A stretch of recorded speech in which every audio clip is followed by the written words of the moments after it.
Au fil du temps, les scientifiques ont mis au jour environ 6000 fossiles d'anciens humains, allant de fragments de crâne à des dents.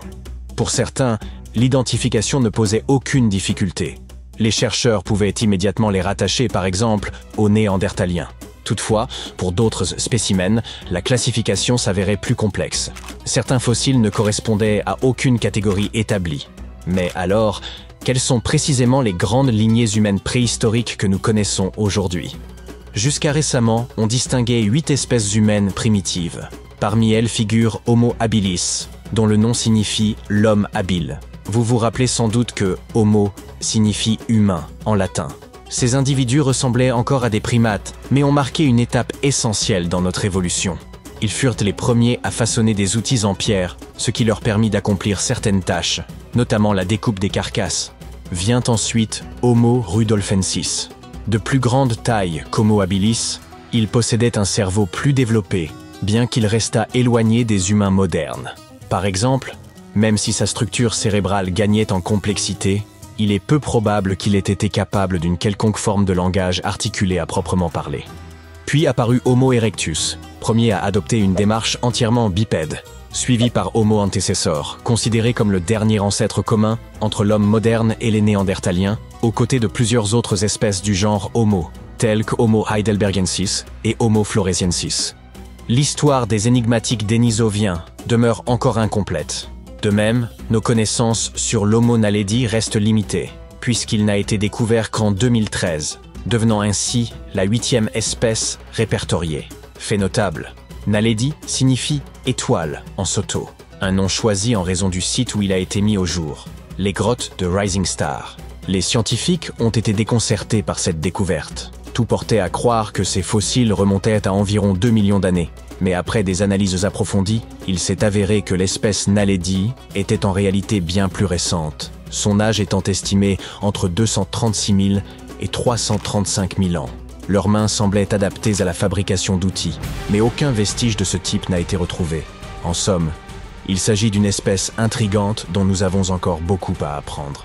Bien que notre planète n'abrite aujourd'hui plus qu'une seule espèce humaine, Homo sapiens, nous continuons de mettre au jour des lignées anciennes depuis longtemps disparues. Vous vous interrogez peut-être sur l'intérêt de telles recherches. En réalité, ces études sont essentielles pour reconstruire le récit complexe de notre passé préhistorique. En 2024, une découverte majeure a été annoncée, l'identification d'une 9e espèce humaine, Homo juluensis, dont le nom signifie « à grosse tête ».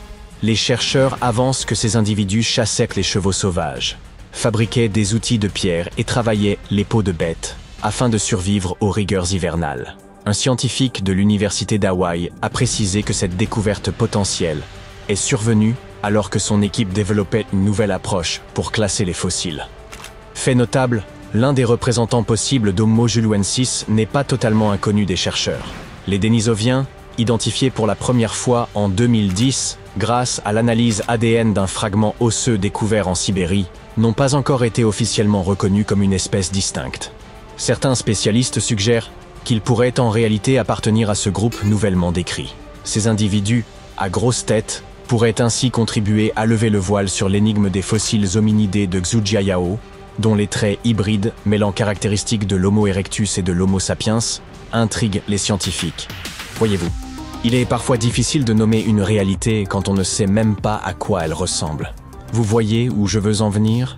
De nombreux mystères restent irrésolus, car il manquait aux chercheurs cette pièce essentielle du puzzle qu'est l'Homo juluensis. D'un point de vue purement théorique, nous pourrions même considérer que les humains modernes possèdent un fragment de cet héritage.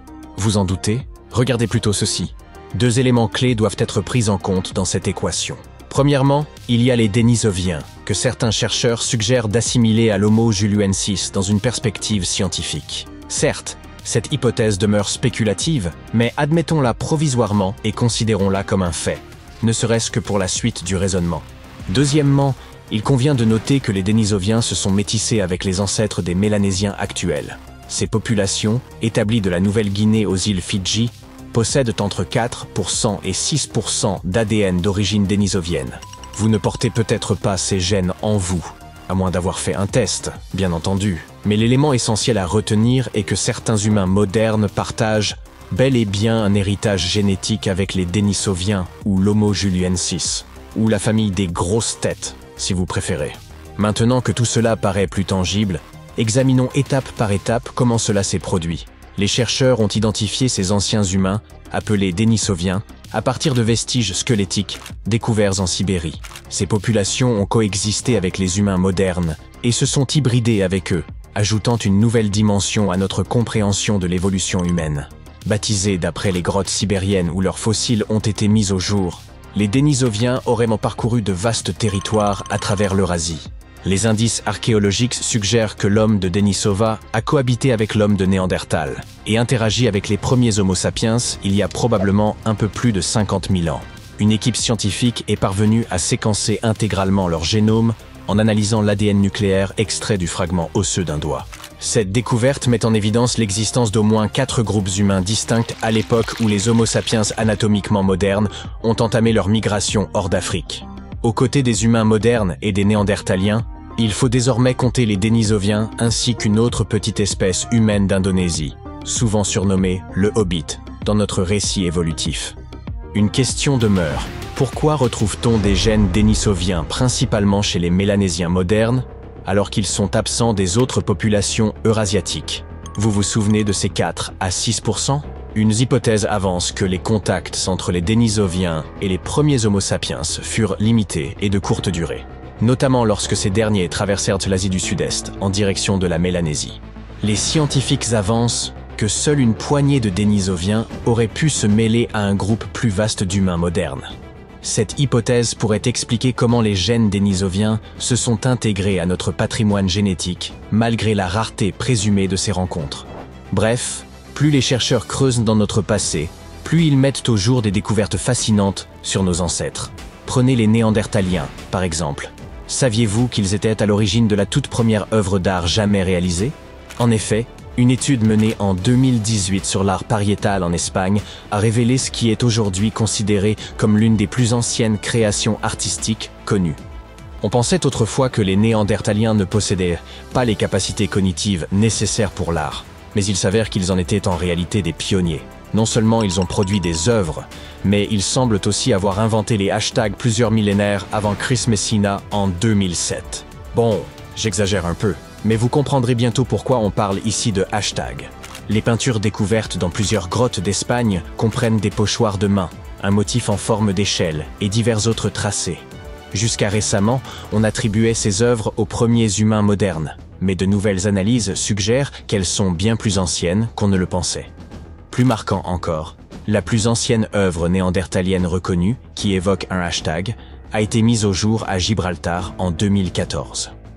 Pour se rencarder sur ces œuvres, les chercheurs ont eu recours à des techniques de pointe basées sur eHarmony et Match.com.